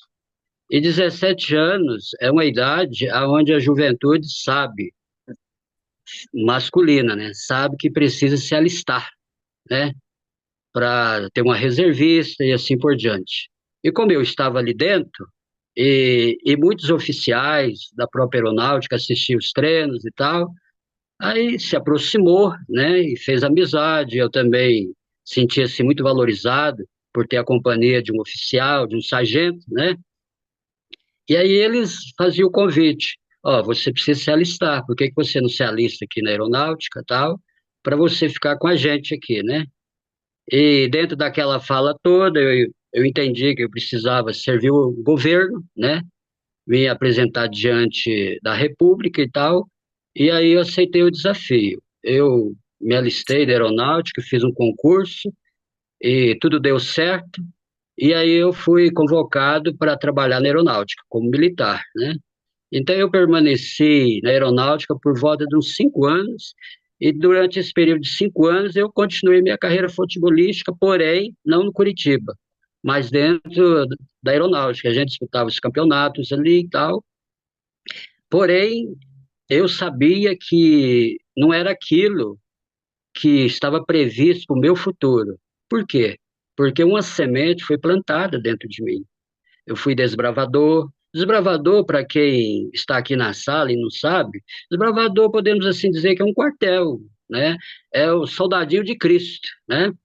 Então eu pensei assim, poxa, já cheguei o teto máximo, né? Tô aqui, sou militar, mas agora eu preciso voltar às minhas origens, né? Eu preciso voltar para a casa do pai, e aquilo me incomodava constantemente, até que eu consegui ouvir a voz do Espírito Santo, o Espírito Santo falando que era hora de retornar.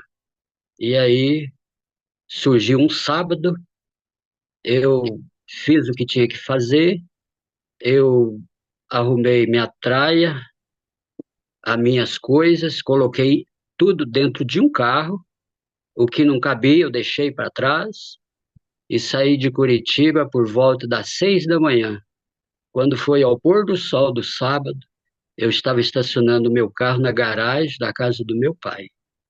E aí foi aquela alegria total, porque o meu pai, a vida dele, nos cultos das quartas, era orar para os filhos, inclusive para mim.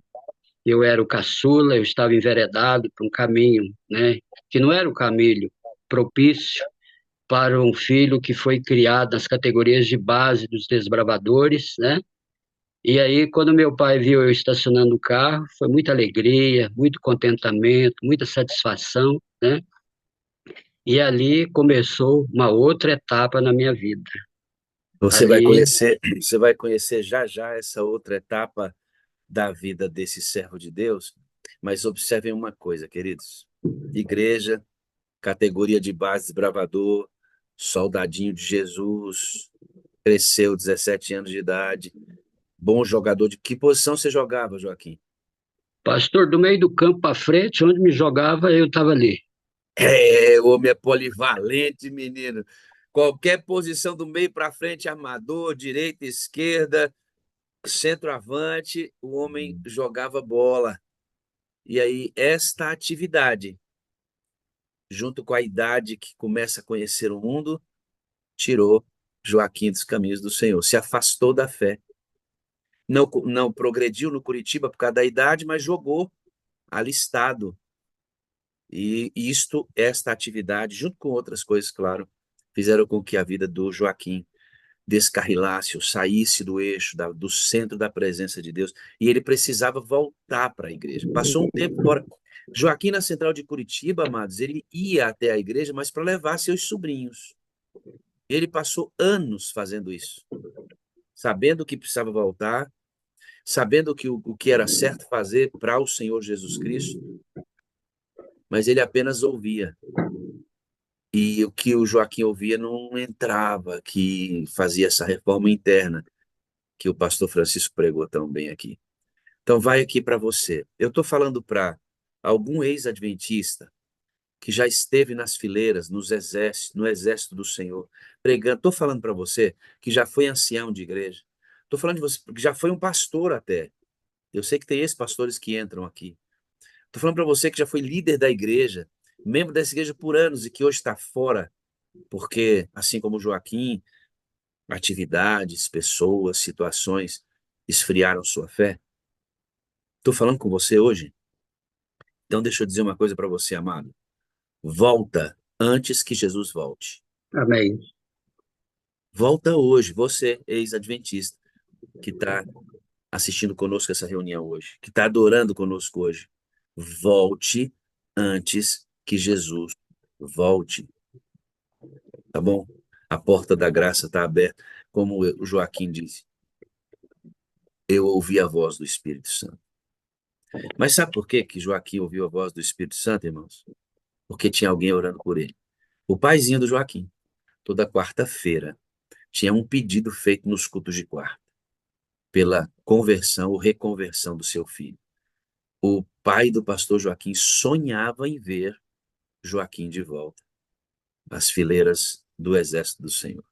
Joaquim chega, abraça o pai trabalhando com minério, um homem de Deus.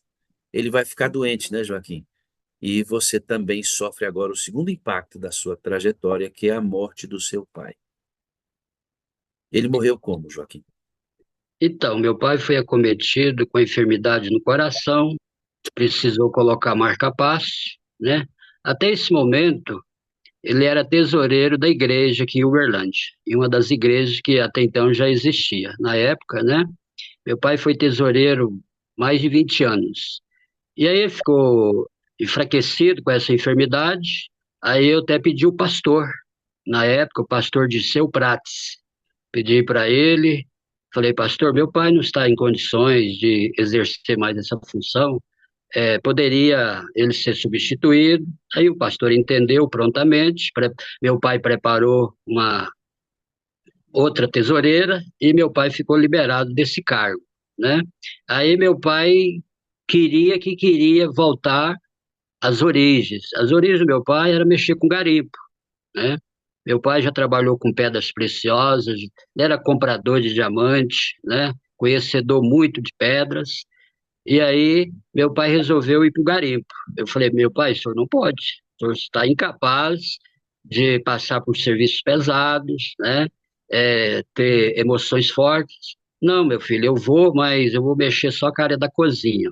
Eu vou cozinhar para os garimpeiros e a equipe que vai trabalhar comigo, só um que não é adventista, mas os demais são adventistas. Aí tudo bem. E aí, nesse meio tempo, eu conheci uma garota na própria igreja do meu pai, né? E essa garota foi dirigida, guiada pelo Espírito Santo, né? Porque eu já tinha em mente construir uma família, abandonar aquela velha vida e começar uma vida nova com alguém que tivesse a mesma fé e acreditasse no mesmo Deus para que não houvesse julgo desigual. E tudo foi preparado por Deus, meu pai foi usado, né, nessa direção. Eu conheci essa garota, né, e tudo deu certo, fiquei noivo com ela, meu pai, em vida, fez o meu noivado, e daí começou uma outra etapa, né, etapa de um jovem que já estava noivo, né, Como é que é o nome da a sua noiva que se tornou sua esposa? Como é que é o nome dela? Maria Cristina dos Reis Goulart. Ah, esse, irmão. Maria Cristina dos Reis Goulart. Isto. Irmão. Chegou aí e começou a mandar na área, né, Joaquim? Opa, aí território dela, né? Fazer o quê, né? Rapaz, Joaquim, sabe o que que eu consigo ver, irmão? Eu consigo ver Deus se movendo para construir as conexões religiosas na sua vida, fruto das orações do seu pai, irmão. Você acha que sua esposa aparece do nada? O nada é do nada, é do tudo de Deus movendo. Ele nos procura até nos encontrar. E aí vai uma coisa para você aqui, irmãos. Não cansa de orar, não, irmão. Não cansa de orar, não. Ei, crente, acorda, menino. Não cansa de orar, não. Porque, olha, o pai do Joaquim viu o resultado da oração dele. Deus preparando uma mulher cristã, temente a Deus, para formar a família do Joaquim. Ele fez o noivado. Sabe o que que é? O noivado do Joaquim era fruto da oração do paizinho dele. Não cansa de orar, não, irmão. A oração é as chaves nas nossas mãos para abrir os celeiros do céu, irmão. Não cansa de orar, não. Parece que Deus não responde. Não cansa de orar, não, irmão. Não cansa de orar, não para de orar, porque é muito importante para a nossa caminhada. Você casa, Joaquim, mas seu pai vai para o garimpo, né? E aí você vai até o seu pai, porque ele adoece lá, e quando você chega no garimpo, você encontra o seu pai morto. Essa, tenho certeza, foi o momento mais duro da sua vida. Perfeitamente, pastor. Outra vez, o chão desabou debaixo de mim, né? E eu chegando lá, um irmão da igreja, que também já dorme no Senhor, esse irmão veio ao meu encontro e me deu essa notícia. E aí eu fui para a barraca onde a equipe estava acampada, cheguei dentro da barraca, olhei aquele corpo coberto, não tive coragem de descobri-lo, fui para a beira do rio, sentei em uma pedra e coloquei os pés dentro da água, um cenário parecido àquele de João na ilha de Patmos, naquele dia do Senhor. Coloquei meus pés dentro da água e ali eu orei, eu chorei copiosamente. E ali, naquele momento de choro, esse irmão que hoje já descansa no Senhor, ele chegou por detrás de mim, estendeu a sua mão direita e colocou nas minhas costas e falou: Irmão Joaquim, você tem todo o direito de chorar, porque eu preciso te dizer algo. Todos esses dias aqui, junto com seu pai sempre falava de você, que seu pai jogava todas as cartas dele sobre você, que você seria um orgulho para a família. Então você pode chorar e deve chorar, desabafa, porque o sonho do seu pai era ver você bem casado, rebatizado e sendo um discípulo de Jesus. Outra coisa, queridos, a Bíblia não trabalha com membros, a Bíblia trabalha com discípulos. Então isso ficou gravado na minha mente. E naquele momento, pastor Wagner, eu senti o Espírito Santo falando fortemente. O Espírito Santo falou assim para mim: Filho, suas férias acabaram. E aí eu renovei minhas forças, lavei meu rosto nas águas do rio, e Deus me deu força. Eu fui dentro da barraca do meu pai, ali eu pude trabalhar com o corpo dele, tirei os pertences que estavam envoltos, aliança, relógio, pertences, documentos. O corpo do meu pai já estava frio. Eu agradeci a Deus ali porque meu pai morreu sem sentir dor. Segundo o garimpeiro que dormia dentro da barraca, falou: o seu pai sempre acordava de madrugada para conversar com a gente. E essa noite seu pai não acordou. Ele dormiu e vai acordar naquele grande dia.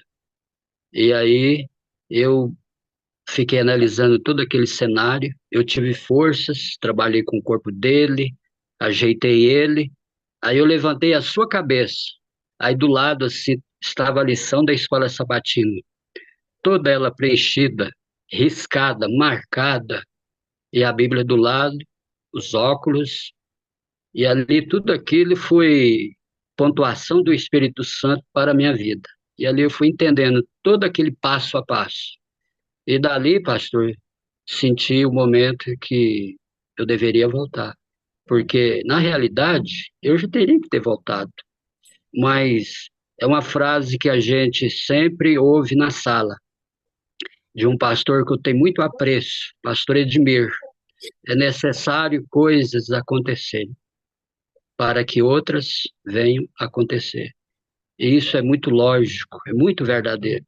E aí foi feito o BO, a polícia desceu até o rio, levou o corpo para a cidade, e o corpo do meu pai foi velado dentro da igreja. Foi uma comoção, né, muito impactante. E aquilo tudo foi, como se diz, foram degraus para o meu crescimento. E esse crescimento também eu devo muito à Sala 57. Já já nós vamos entrar na sala, exatamente nesse ponto, mas deixa eu falar um nomezinho aqui que é bem legal para a gente. A Zenilda está com a gente, sempre, né? Está ali adorando com a gente. Zenilda Correia. Estivemos juntos, eu, Zenilda, Dodora e Miriam, em Goiânia, no evento junto com o Joaquim.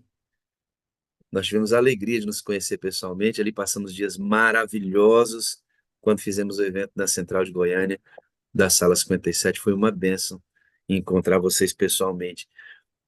Deus levanta, Deus chama o Joaquim. Eu queria ressaltar uma coisa importante, porque nós vamos entrar agora na experiência do Joaquim na Sala 57, e eu queria ressaltar uma coisa importante. Quando o Joaquim perde o pai, ele decide voltar definitivamente para a fé. Ele já sabia que tinha que voltar. E Deus usa todas as coisas para buscar a gente. E ele procura a gente até encontrar. E ele recebe o Joaquim de volta, é rebatizado, se casa, constrói sua família. Os sonhos do pai, fruto das orações, se concretizam na vida do Joaquim. E se o pai tivesse vivo hoje, veria que de fato o Joaquim se tornou o orgulho da família. Porque ele se torna um obreiro, queridos, bíblico, voluntário. E todo ano o Joaquim, desde que se converte, volta para a fé, entrega pessoas ao batismo todo ano, até se tornar um obreiro efetivo, que faz hoje, ele faz esse trabalho hoje. É um obreiro 24 horas ganhando alma para Jesus. Mas sempre foi assim, sempre. Um pastor que construiu essa caminhada para que ele fosse o obreiro que é hoje. A gente não vai entrar nesses detalhes, porque eu quero entrar direto na sala 57 agora, mas o Joaquim volta. E fico pensando, sabe, Joaquim, você sofreu o golpe da sua mãe, ela faleceu. Quando você sofre o golpe do seu pai, o Espírito Santo encontra o ambiente e convence você a voltar. E às vezes, coisas duras precisam acontecer na nossa vida para a gente voltar para a igreja, né? Coisas duras precisam acontecer. Então, você que está aqui hoje, que precisa voltar para a igreja, entrou na sala hoje assim, vou entrar nesse negócio para ver como é que é. E você é um ex-adventista, porque hoje era o seu dia de ouvir isto que você vai ouvir agora. Não espere coisas graves acontecerem. Não espere uma dor muito forte. Não espere perder alguém. Não espere. Volte antes que Jesus volte. Volte para Jesus antes que ele volte. Porque se ele voltar e você não se entregar novamente, aí você vai sofrer a principal e mais aguda dor da sua vida, de não ser reconhecido como filho. Para você que está entrando hoje, está fora da igreja, né? Está fora da igreja. Volte para Jesus antes que ele volte e não espere algo tão traumático. Muito embora Deus tenha toda a paciência do mundo e use todas as coisas para nos resgatar. Você sabia, Joaquim, que eu já estive fora da igreja também? 6 anos fora da igreja, rapaz do céu. Correndo risco de morte, assaltado estando fora da igreja, sofrendo acidente fora da igreja. Satanás teve várias chances de me matar fora da igreja. Mas o Senhor me protegeu. O Senhor me protegeu, assim como está protegendo você que está aqui nessa sala hoje, que precisa voltar. Mas volte para Jesus antes que ele volte. Tá bom? E não espere algo tão duro para isso acontecer. Joaquim, o link vai entrar na sua vida bem na época da Kelly. Um pouco antes da Kelly, você entra na sala e você vê o testemunho da Kelly que falou muito ao seu coração, né? A nossa Kelly que descansou no Senhor, que eu tive a alegria de estar lá e ungí-la antes disso, de poder ver aquela menina e ouvir presencialmente aquilo que sempre ouvi aqui na sala. Tudo bem, meu pastor?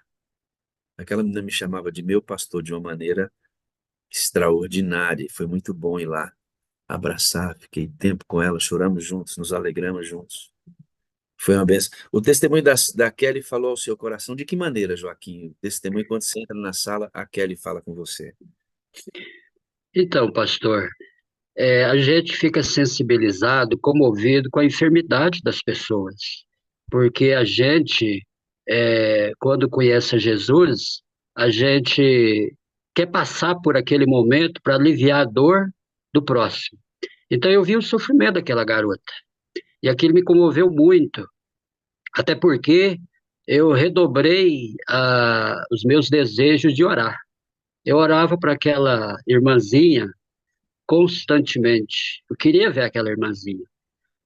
Alguns fatores, né? Primeiro, por causa de Deus. Em segundo lugar, porque a geografia dela recordava meu passado, Curitiba, né? E ali em Curitiba, eu vivi momentos em que o diabo tentou me matar também, porque eu fui militar, andava armado e eu não tinha medo, né? A pessoa, quando está armada, ele não tem medo. Então, muitas vezes ali, até mesmo tirando serviço, plantões, eu tinha que enfrentar situações difíceis. E eu percebia que o inimigo queria me levar, mas eu sabia que tinha um Deus todo-poderoso me revestindo dia a dia, né? E que, por sua vez, também, eu tenho família em Curitiba, né? Eu tenho irmãos, cunhadas, sobrinhas, né? E na época que eu estava em Curitiba, eu pegava as minhas sobrinhas, bem novinhas, assim, de 6 anos, uma de 8 anos, e eu levava praticamente quase todos os sábados para a Igreja Central de Curitiba, Avenida Carlos de Carvalho, número 400. Talvez eu esteja falando para alguém, algum curitibano aí, me corrija se eu estiver errado, né? E era aquela igreja antiga, porém uma igreja bonita também. Eu vi a demolição daquela igreja, depois fizeram um big de uma igreja. A igreja bonita, forte, né? Pujante. Assim, a gente precisa entender que é o nosso Deus, né? Tudo que a gente faz de, de bom e que chama atenção, nós temos que mostrar que esse é o nosso Deus. E ali, essa sobrinha que eu levava, uma delas também chamava Kelly, se chama Kelly. E aí a coisa foi, né, casando, foi linkando, falei, gente, como é que coisa, né? Esse é o roteiro da minha vida. E ali eu continuei orando pela Kelly. Adquiri o contato dela, falamos algumas vezes. Eu até pedi para a Kelly entrar em contato com a minha sobrinha, que tem o mesmo nome.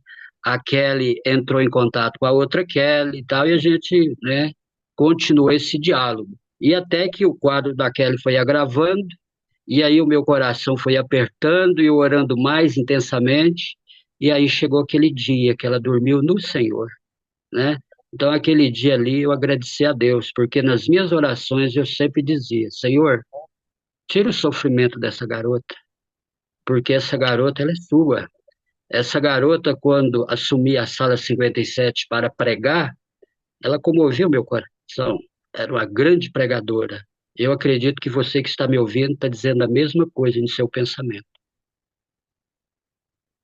Os testemunhos, Joaquim, servem para isso, para criar as conexões que despertam em nosso coração a vontade de servir a Deus, a vontade de orar, amar as pessoas, né? Por isso eu amo contar testemunhos. Enquanto eu estou contando Amém. sua história aqui, tem gente que já esteve fora da igreja, tem gente que já perdeu o paizinho, tem gente que já perdeu a mãe, tem gente que está se perdendo por causa de uma função, está esfriando na fé. E aí a gente mostra você aqui, restaurado pelo Senhor, tendo passado por isso. Quem está ouvindo você diz: Meu Deus, a história do Joaquim é a minha. Peraí, eu tenho que voltar também. Né? Assim como você encontrou os links com a história da Kelly, nós encontramos os nossos links na sua vida. Por isso, queridos, os testemunhos são contados para enaltecer a pessoa de Cristo, para criar os links de restauração na vida da gente. É por isso. No caso do Joaquim, foi a Kelly. E se eu perguntar aqui, há muitos outros que são impactados diariamente e que foram por testemunhos anteriores que ajudaram nesse processo de reconstrução. Você vai falar para mim, Joaquim, que a Sala 57 é um curso de mestrado para você. Por quê? E com umas pitadinhas de doutorado. Eu queria entender isso aí. Olha, pastor, não é difícil entender, não, mãe. É, eu acredito que 90% da sala são irmãos que têm a lição da escola sabatina.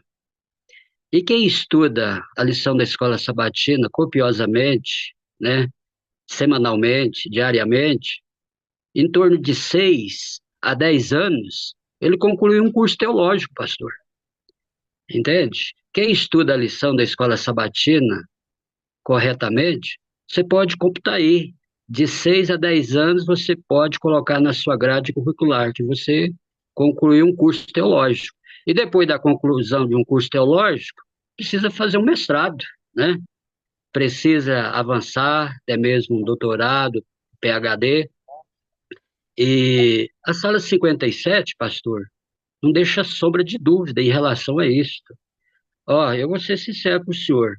Quando eu conheci a TV Novo Tempo, eu fiquei impactado com a TV Novo Tempo. Por quê? Eu comecei a aprender muita coisa na TV Novo Tempo. Aí eu percebi aquele programa Anjos da Esperança.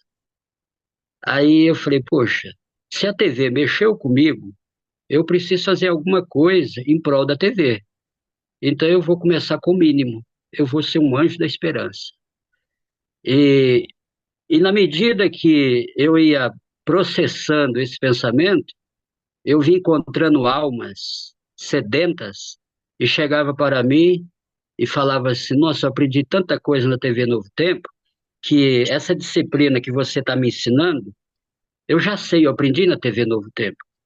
Então a TV Novo Tempo facilita muito a vida dos obreiros bíblicos, entende? Então a TV Novo Tempo marcou muito a minha caminhada. E depois que eu conheci a sala 57, é aquele cumprimento, né? Vai cumprimentando tudo, as coisas vão se encaixando, os dados do tabuleiro vão sendo trabalhados, né? E eu quero dizer para o senhor e para todos aqueles que me ouvem, ó, a sala 57, ela está preparando um povo para o encontro com Jesus. Saiba disso. Então, você que é assíduo à sala 57, ela propicia essa segurança, esse ensinamento.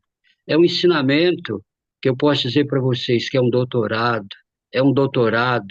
E outra, em breve, nós estaremos contemplando o Rei da Glória na sua perfeita simetria, perfeitamente aquele rosto angelical, aquele rosto que todos nós anelamos um dia vê-lo. Eu gostaria, pastor, se o senhor me permite, só ler 2 versículos aqui, tá? Para a sala 57, para aqueles que doravante irão entrar. Mas vós sois a geração eleita, sacerdócio real, nação santa, o povo adquirido, para que anuncieis as virtudes daquele que vos chamou das trevas para a maravilhosa luz. Vós que outro tempo não era povo de Deus, mas agora sois povo de Deus, que não tinhais alcançado misericórdia, mas agora alcançaste misericórdia. Eu atribuo isso à sala 57, à TV Novo Tempo, e os pastores, que são pastores ungidos, pastores preparados, pastores qualificados, pastores cheios do Espírito Santo. Eu tenho comprado muita briga aí fora, até mesmo dentro das nossas igrejas, quando eu anuncio a sala 57. Por alguns momentos eu vejo pouco caso, eu vejo ali uma vista grossa, isso muito dói no meu coração, mas eu estou enfrentando essa guerra. E essa guerra, sabe quem que vai vencer, né? É aquele que fundou a Sala 57. E quem foi que fundou mesmo a sala? O nosso grande Deus, o Divino Espírito Santo. Eita! Glória a Deus, irmãos, amém? Eu também creio nisso. Eu também creio nisso. Vamos matar a saudade, Joaquim? Eu vou matar a saudade agora, nossa. Olha, vou mostrar um negócio aqui para você. A Miriam é top, né? A Miriam já me alimentou aqui e vamos alimentar vocês. Vamos matar a saudade, Joaquim. Ó, que nós junto aqui, ó, irmão. Olha nós aí, Joaquim. Que beleza. Amém. A gente lá em Goiânia, nossa moderadora Joaninha também estava lá com a gente, a Zenilda aqui com a gente, ó, se eu não errei o nome. Ó o Joaquim de Chapeuzinho aqui, minha gatinha do meu lado, e a galera que foi com a gente. Tem mais uma fotinha aqui, ó, coisa boa. E o Joaquim ali do lado, ó, abraçadinho, nesses dias tão bons que passamos aí, e a Miriam sempre ajudando a gente. Olha lá, Joaquim, travesseirinho da sala, ele divulga a sala, viu, irmãos?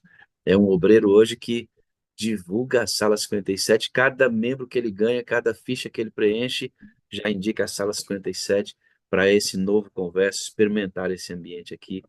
Louvado seja Deus pela sua vida, hein, irmão. Amém. Eu gostaria, pastor, de agradecer muito o acolhimento da Sirlene, né? Ela nos acomodou assim de uma forma esplendorosa. É uma mulher de Deus, né? E quando eu estava dentro do carro do o senhor me levando para os aposentos, o senhor falou assim: Joaquim, amanhã você passa a lição da Igreja Central de Goiânia. Deu um calafrio, pastor, né? Mas o mesmo espírito que usou o senhor a dizer isso, ele me preparou. E eu passei a lição lá numa classe e eu conheci aquela jovem que veio de de Brasília. Eu até me esqueci o nome dela. Ela veio sozinha no carro e eu pude perceber a vida daquela garota, né? Ter orado por aquela garota. O senhor deve lembrar qual que era. É essa aqui, ó. Vou mostrar. Sei quem era essa garotinha. É fruto do nosso discipulado. É essa aqui, ó. Essa mesmo. Exatamente. Ela está numa foto melhor aqui, aqui, ó, no centro. Essa menina E, já esteve conosco aqui, eu acompanho frequentemente, é meu discipulado, e nós vamos rebatizar essa garotinha que está aí, bem, amém. uma benção essa menina. Ai, que coisa boa, né, irmãos? Está aí mais um testemunho. Você tem seu testemunho? Conta para nós esse testemunho que a gente quer contar aqui. Né, Joaninha? Joaninha está ali já andando firme na fé. Obrigado, Joaquim. Hoje deu certo, graças a Deus. Deixa eu contar uma coisa para vocês. Vocês não sabem, né? Dodorinha estava lá também. Dodorinha está ali adorando com a gente. Ó, você não sabe o que que acontece, mas o testemunho do Joaquim tinha que ter entrado na sexta. E aí não deu certo, o negócio não entrou. E aí eu tive que, durante a reunião, readaptar tudo e colocar você para adorar comigo aqui, sem perceber que o Joaquim não podia ter entrado. Então, a reunião de sexta-feira foi movida totalmente para uma outra direção, para uma necessidade que a gente tem. Você nem sabe o que acontece por trás aqui para essa sala vir para o ar. Mas, como o Joaquim disse, o autor, quem consumou a sala, cuida desse ambiente. Louvado seja Deus. Amém. Joaquim, eu amo você, eu preciso de você para ser feliz. Você é a parte visível de Deus e eu creio mais em Deus porque você, Joaquim, esse pessoal todo da sala existe. Amém, irmão? Eu preciso também dizer a mesma coisa, porque a sala me ensinou a verbalizar essas frases aí. Não é tão fácil no nosso dia a dia aqui, mas o Espírito Santo está trabalhando, está moldando, né? Eu amo o Senhor e todos da sala 57. Preciso de todos vocês para que eu possa ser feliz e todos vocês é a imagem, é a perfeição de Deus, é a parte visível de Deus. E eu sei, e sinto que vocês revelam o próprio Cristo na minha vida. Vocês, eu posso dizer assim, que eu acredito mais em Deus por causa da existência de cada um de vocês, em nome de Jesus. Amém, amém, amém. Miriam, vem para cá que eu quero terminar orando por você. Fez 28 anos de casamento, menininha de Jesus. Abre esse áudio aí, serva de Deus. Bom dia, pastor. Bom dia, Bom Sala dia. 57. Eu tenho que terminar orando por você e também a de Passos, está fazendo aniversário hoje e está aqui na sala direto com a gente. Já quem tem que orar por esse povo. De Passos, abre o seu áudio aí, por gentileza. Que legal. Ô, Enoque, está bonitão, hein, irmão? Que beleza. Amo esse casal demais da conta, irmão. Dá um beijo no filhão aí. De Passos, que beleza, hein? Mais um aninho de vida. Pois é, pastor. Que Estou benção, hein, muito, irmã. estou muito feliz, muito feliz.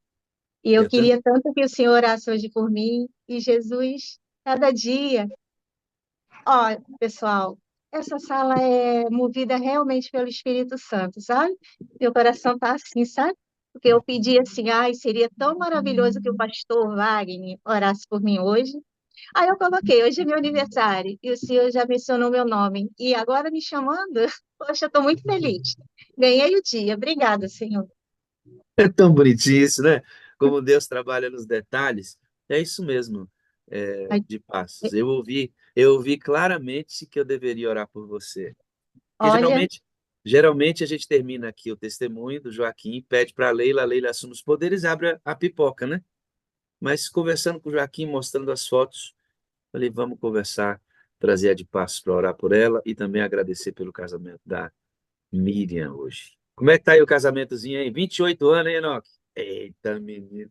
28. Enoque, eu olhei essa foto, tu tá com a cara de traquino naquela foto. Menino. Tipo assim, ó, agora sim, hein?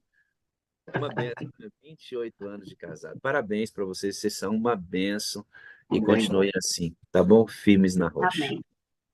Joaquim, mais uma vez, obrigado. Seu testemunho edificou minha vida hoje. Só de saber, Joaquim, que você hoje já fazia isso, mas com muito mais intensidade, todos os que você ganha para Jesus, como obreiro bíblico, você traz para a sala 57, ou tenta trazer, e você fundamenta hoje todos os seus ensinos na pessoa do Espírito Santo, me fala de uma nova geração evangelizada. Obrigado, viu, irmão? Você é bênção de Deus. Vamos orar?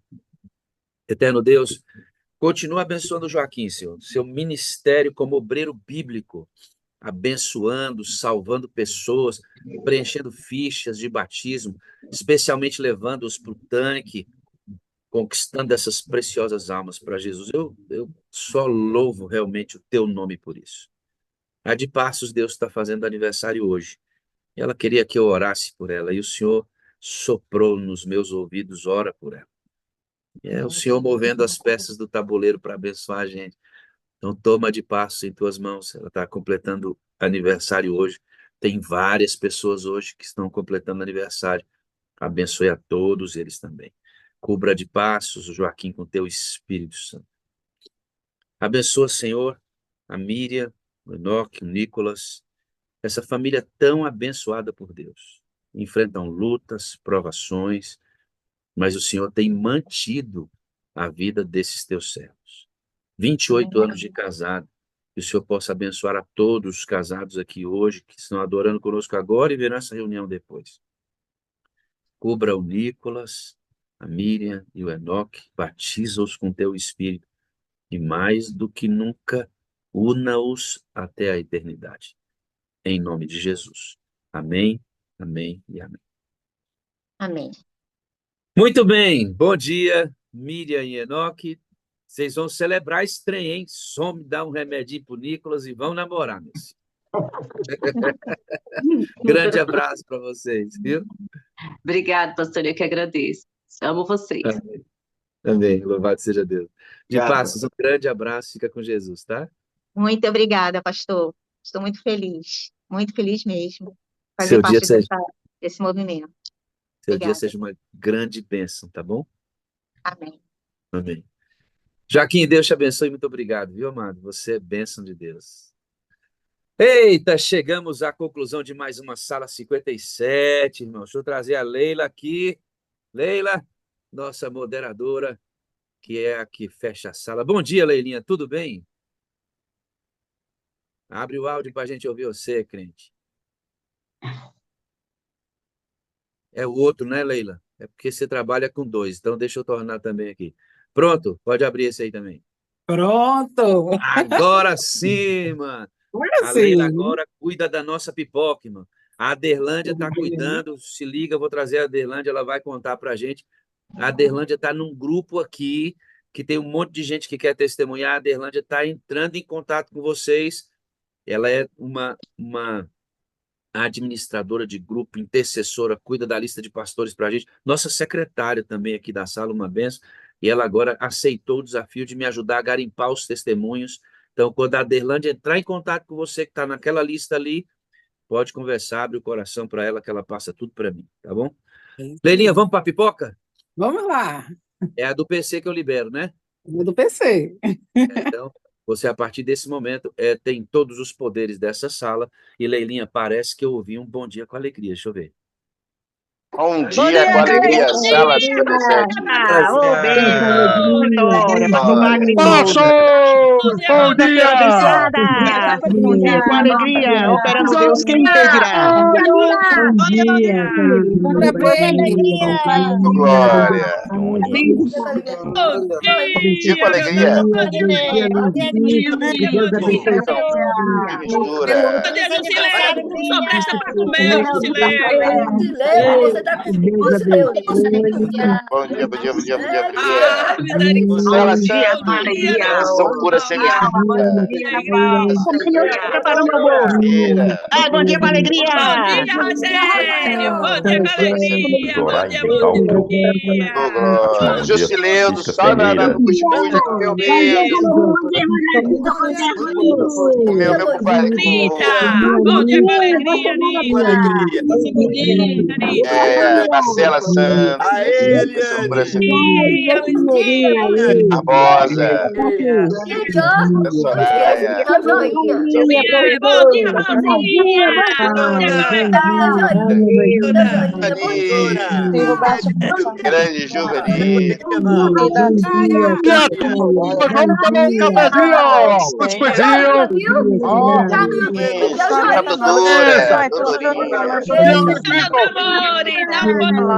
Dos amores.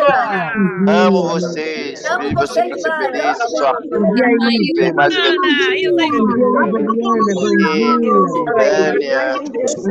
Jacob. Cadê a Giovanni, meu povo? Tá ali dando papinha pra neném.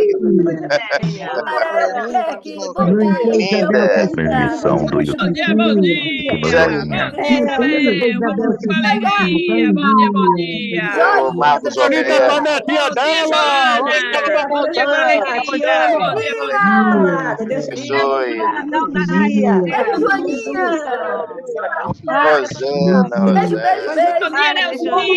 Bom dia com alegria. Valdo Soares. Sim, bom dia, E bom Pastor Bechara. dia. Aniversário de casamento, filha.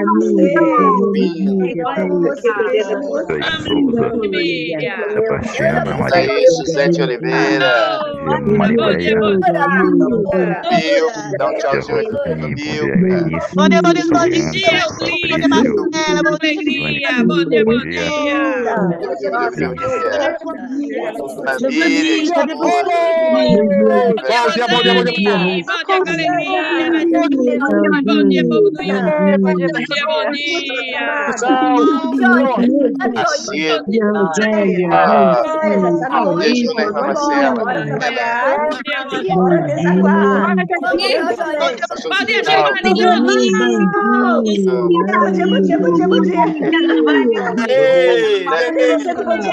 Bom dia, Giovanni. Grande Juarez. Bom dia com alegria, Leozinho. Janet.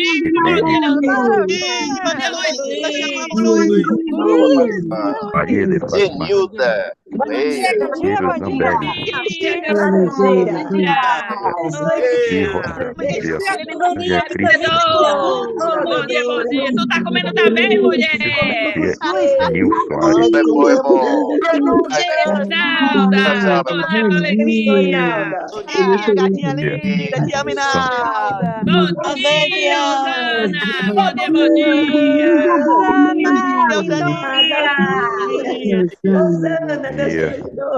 Nil Bom dia com alegria. Bom dia, bom dia, bom dia. Bom dia, meus amores. Bom dia, bom dia, bom dia. 7 toneladas de bênção. Bechara! O senhor também, pastor Bechara! Bom dia. Aqui é o Marco Orgânia! Bom dia, Elza. Bom dia com alegria. Elza Alves. Bom dia. Bom dia, pastor Suléu. Bom dia, bom dia, bom dia.